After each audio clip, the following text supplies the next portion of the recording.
D.C. All right. The New York Sun called it Laffer's victory. That is to say, lower tax rates, rising revenues, stronger economy, and lower budget deficits. And we have the great Laffer himself here, but we also have Bob McIntyre, who remains to be converted and is somewhat cynical about the whole issue. He's a director of Citizens for Tax Justice.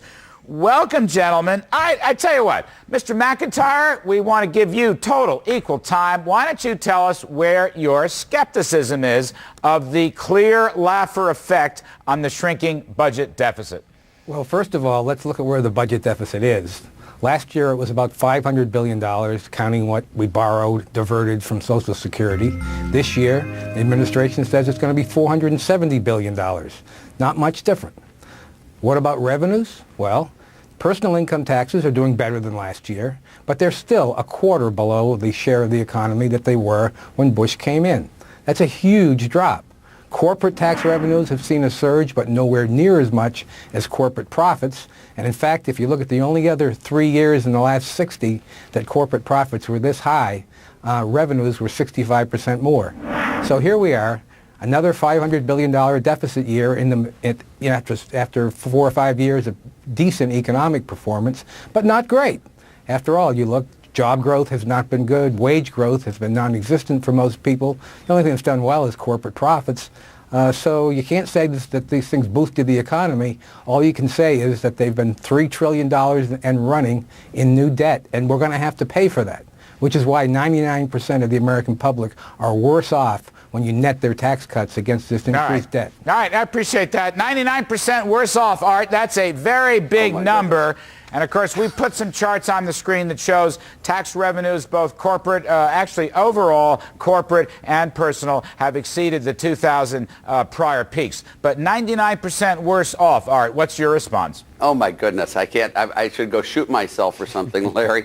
I mean, it's amazing how you can get good news coming out like this today, which we should all be rejoicing in. And it is clearly a consequence of the lower tax rates and the buoyant economy. It's been a very nice recovery, and tax receipts are coming way in. And if we continue with these policies, it'll stay. And I'm very happy with the results. And I'm sorry Bob isn't pleased, but I think it's a great economy. I think it's due to tax cuts. And I think Bush should be praised, not condemned. I just don't understand what type of news would have to come out to make him happy. Tax everything at 150%, Larry, so that everyone who makes anything has to pay more.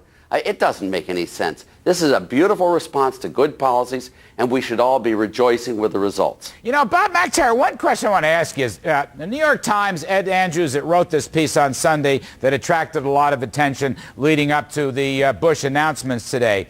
He said, you know, the upper bracket people are the ones who are paying the most taxes. Of course, that's a progressive code.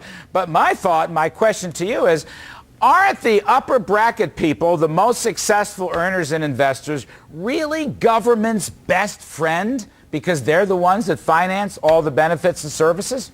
Well, they would be if they were financing them, but our problem is, and Art thinks it's not a problem, is that here we are with a reasonably good economy running a $500 billion deficit, and we're doing it every year, and we have to stop. That's what makes us unhappy. Coming down under, just factually, the estimates are now below $300 billion. No, you're not. You have to count what we're borrowing from Social Security because that is going to have to be paid back. And when you add that in, it's 470 this year, 500 last year, $3 trillion total so far that Bush has added to the debt. That works out to $10,000 for every man, woman, and child in the country, and that's a lot more than any of them got, except for the very wealthy, well, all right. in tax cuts. Art, I'm going to let you finish it up. I thought we always use the unitary deficit, the unitary budget. I don't know. Of course we do. That's kind of well, nitpicky. that's you and Lyndon Johnson, but in fact, in the 90s, there was general agreement that we needed to start paying down the debt so we could afford Social Security. It does in the my future. soul good to be associated with Lyndon Johnson. Art Laffer, take us out. There's a lot of new gloom on Wall Street. What else is new? Economy's slowing down. Profits are slowing down. Build cash instead of stocks. Do you have some great investment advice for our viewers, Art? I think the markets are poised for an enormous expansion, Larry. I think what Bob said, the profits are the highest they've ever been, is true.